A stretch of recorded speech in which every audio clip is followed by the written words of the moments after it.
I mean, it's pretty impressive that a bike from 1924 can even go on a road like this and sort of keep up with traffic. Granted, truck traffic, but still, like, they didn't have roads like this in 1924. This wasn't a thing. It was unheard of to have super slab. And it's pretty rad that a bike like this can even hold its own or hold a candle to modern traffic.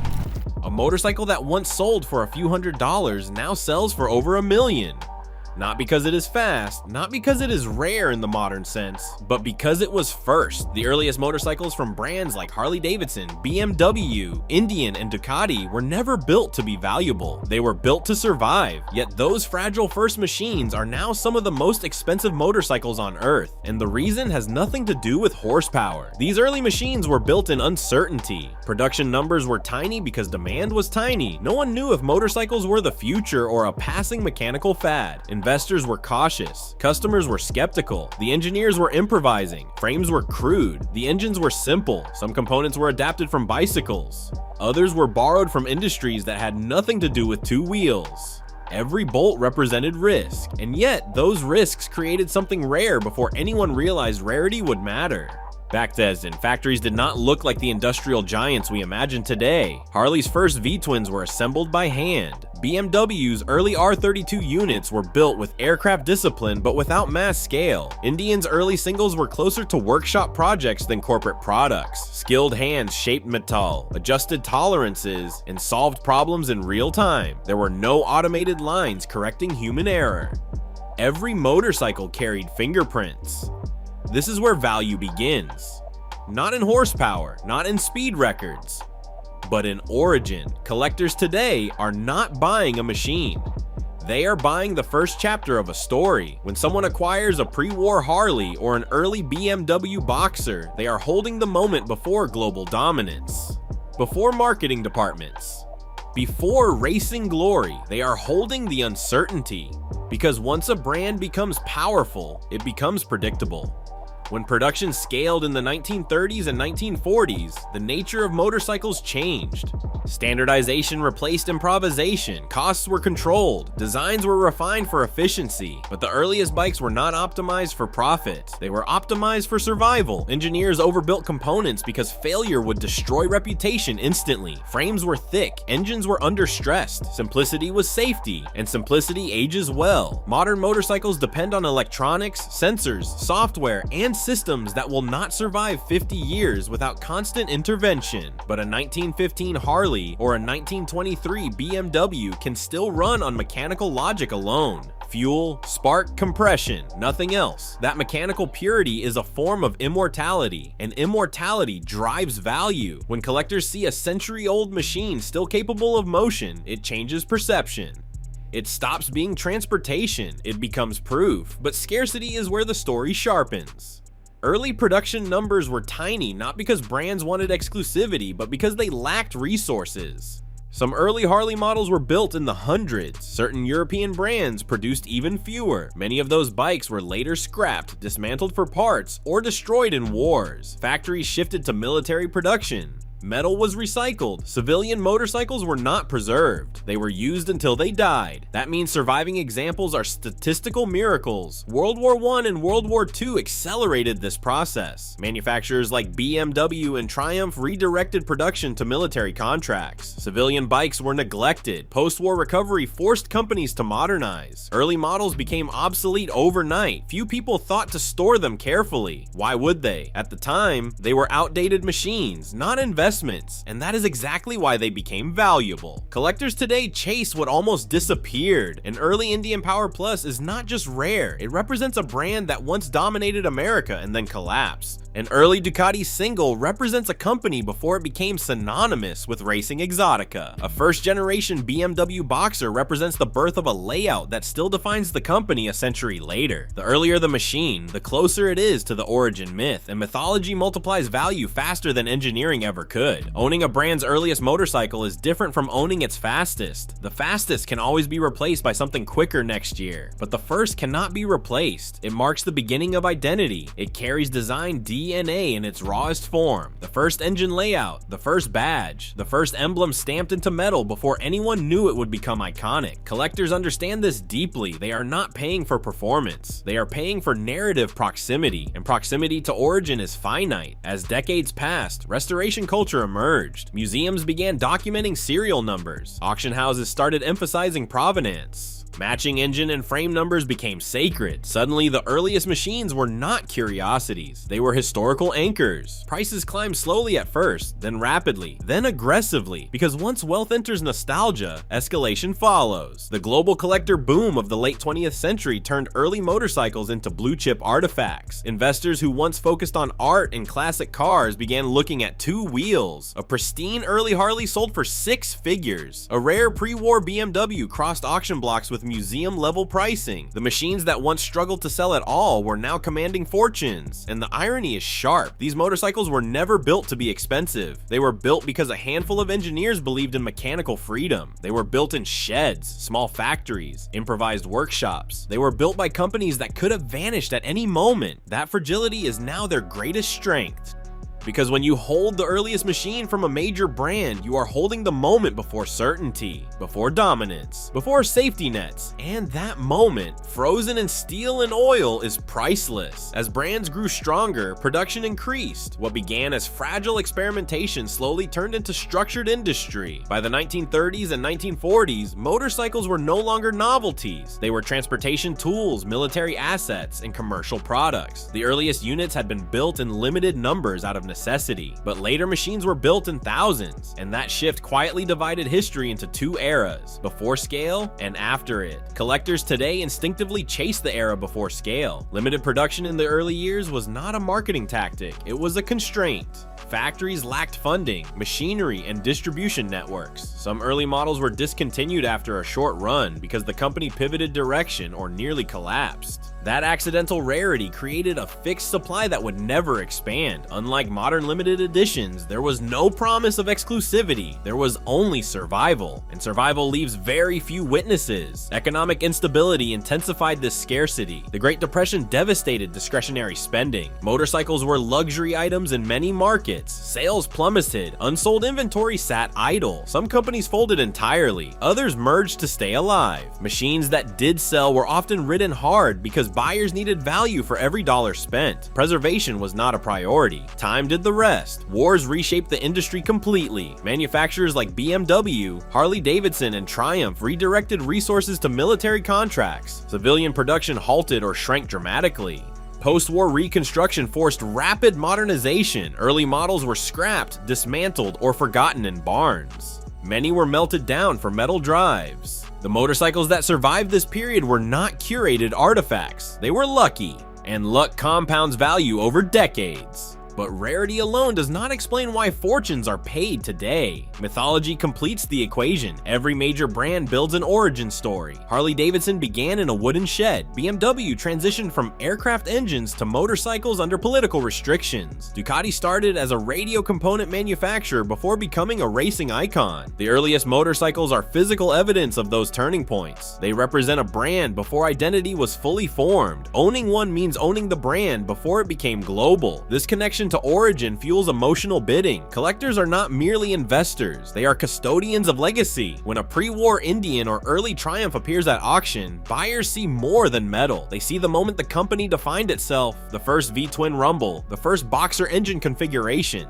the first frame design that would influence decades of evolution. And firsts are never duplicated. Modern motorcycles may be technologically superior, but they lack historical gravity. A 2023 superbike is impressive. A 1920 machine is foundational. It marks the starting line of an entire lineage. The engineering decisions made in those early years shaped everything that followed. That lineage becomes part of the value narrative because collectors are buying continuity. Nostalgia intensifies this dynamic. Early motorcycles symbolize mechanical honesty. No digital displays, no ride modes, no traction control, just exposed engines, visible linkages, and raw combustion. They represent an era when machines were understandable at a glance. In a world dominated by software updates and proprietary electronics, mechanical transparency feels rare, and rarity, even emotional rarity, converts into price. Generational memory plays a role as well.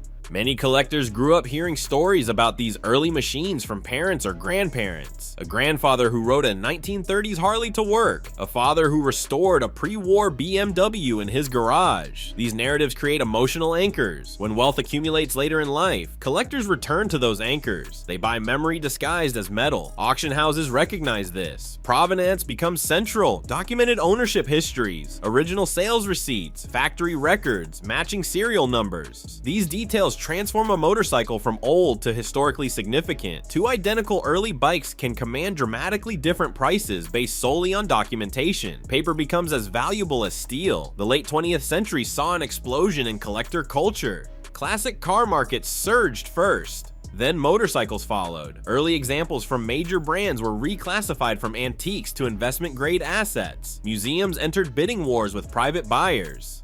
Restoration standards became more exacting. Authentic paint finishes, period-correct fasteners, original toolkits. Accuracy elevated value, because authenticity is irreplaceable. At the same time, global wealth expanded. New collectors from emerging markets sought tangible symbols of Western industrial heritage. Early American and European motorcycles became cultural artifacts, not just vehicles. Demand expanded while supply remained permanently capped. Economics did what economics always does. Prices rose slowly at first, then steadily, then dramatically. A motorcycle that might have sold for modest sums in the 1970s suddenly commanded six figures. Rare examples crossed into seven-figure territory. Media coverage amplified the phenomenon. Headlines about record-breaking sales reinforced the perception that early motorcycles were blue-chip assets. Momentum builds quickly when perception changes. But beyond markets and mythology lies a deeper reason. Early motorcycles represent courage. They were built when success was uncertain, when the industry itself was unproven, when failure was common. Every surviving machine embodies that risk. It is a mechanical artifact from a time when the future of motorcycling was not guaranteed. Collectors sense that tension. They are not simply buying age, they are buying the moment before history was written, the moment when a small company dared to produce something that might not sell, the moment when engineers solved problems without precedent, the moment when identity was forming, and that moment cannot be recreated. Modern brands can reissue heritage models. They can replicate paint schemes and badge designs, but they cannot recreate the uncertainty of the original era. A reissue is nostalgia. An original is evidence. Evidence of beginnings. That is why the earliest motorcycles from major brands became worth fortunes. Not because they were designed to be exclusive, not because they were marketed as luxury investments, but because they survived when survival was unlikely. They represent the fragile starting point of companies that later became global icons, and fragile beginnings, when preserved against time, become priceless. Survivorship is the final filter. Time is ruthless. It does not preserve everything. It erases most things and leaves behind only fragments. Early motorcycles were not stored in climate-controlled garages. They were tools. They were daily transport. They were ridden through rain, mud, war, and economic hardship. When they broke, they were stripped for parts. When they became outdated, they were abandoned. What remains today is not just rare. It is statistically improbable. Survivor bias reshapes value. The poorly maintained examples vanished decades ago. The ones that endured were either cared for obsessively or rediscovered before decay finished its work. Barn finds became legends. Restorations became meticulous archaeology projects. Collectors began treating early motorcycles not as machines to modify, but as historical documents to preserve. Condition became currency. Matching numbers matter more than chrome. An original engine paired with its original frame can double value instantly. Factory correct paint, even if imperfect, often commands more respect than flawless modern resprays. Documentation from the era transforms a machine into a verified artifact. A bill of sale from 1918 carries emotional weight beyond its ink, because proof reinforces myth. Restoration culture matured over the last few decades. Early efforts were often crude, focused on making machines look new rather than correct. Today, accuracy is sacred. Specialists track down period bolts, correct carburetors, era-appropriate finishes. Museums consult factory archives. The closer a motorcycle remains to its original state, the more it becomes a time capsule, and time capsules command premiums. But beyond condition and documentation lies something less measurable. The earliest motorcycles represent mechanical purity at its most honest stage. There was no marketing department dictating design trends, no emissions compliance committee altering combustion strategy. Engineers worked with physics and practicality. Frames were functional. The engines were simple. Every part had a purpose. Collectors crave that honesty. Modern motorcycles, for all their sophistication, are layered with complexity. Electronics age poorly. Software becomes unsupported. Parts become proprietary. Early motorcycles, by contrast, operate on principles that will never become obsolete. Air, fuel, spark, steel, and combustion. They are understandable in a way modern machines rarely are. And understanding builds intimacy. Owning one of these early machines creates a relationship that extends beyond ownership. You become caretaker of history.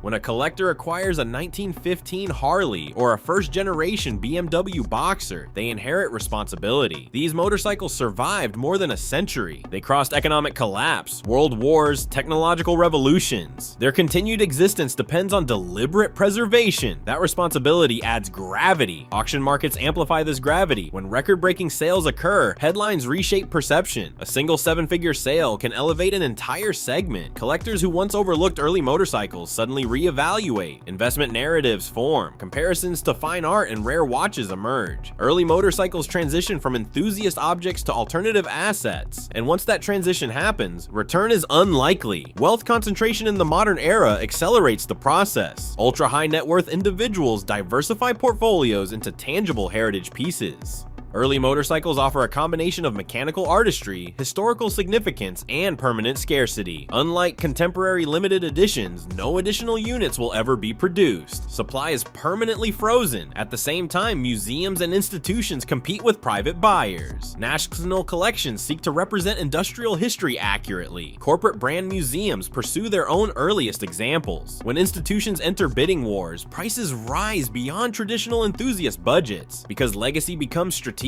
There is also an emotional paradox at play. The earliest motorcycles were built at a time when brands were fragile. Harley-Davidson nearly failed in its early years. BMW pivoted industries under political pressure. Ducati's early motorcycle efforts were far from certain success. These companies survived by narrow margins. Owning their earliest machines captures that vulnerability, as it is the moment before confidence, before corporate polish, before global recognition, a raw stage when identity was still forming. Collectors are drawn to beginnings more than peaks. A first edition of a book often carries more cultural weight than later printings. The same logic applies here. Origins matter more than refinements. Modern heritage recreations attempt to capture this feeling, but they cannot replicate historical risk. A modern retro model is produced by a stable corporation with marketing forecasts and safety nets. An early 1900s motorcycle was produced by a small team hoping the idea would sustain them. That difference resonates. Collectors often describe these machines as anchors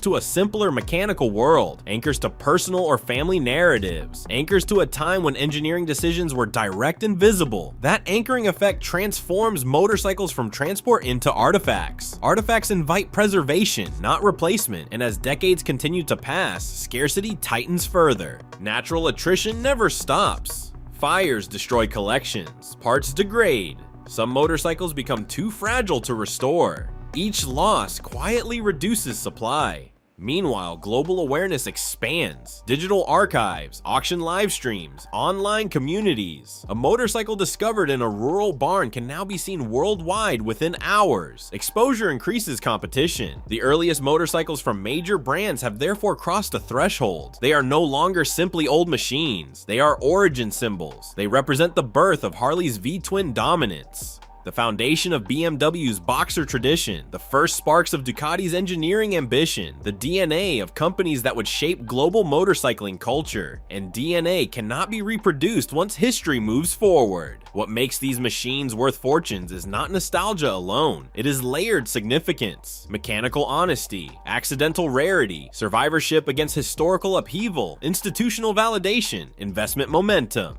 emotional continuity. Each layer compounds the next. Remove one factor and value remains strong. Combine them all and value escalates exponentially. The earliest motorcycles were not built to become treasures. They were built to prove that the idea of motorcycling could work at all. That proof is embedded in every surviving example, every worn gear, every hand-shaped bracket, every stamped serial number from an era before global branding. They carry the moment when the future was uncertain, and uncertainty, when preserved and reframed through time, becomes mythology. That is why the earliest motorcycles from major brands now command fortunes at auction. They are not the fastest machines ever built, they are not the most advanced, but they are the beginning, the first breath of companies that would later define entire industries. In the end, collectors are not chasing speed, they are chasing the first chapter. And first chapters, once history confirms their importance, become priceless.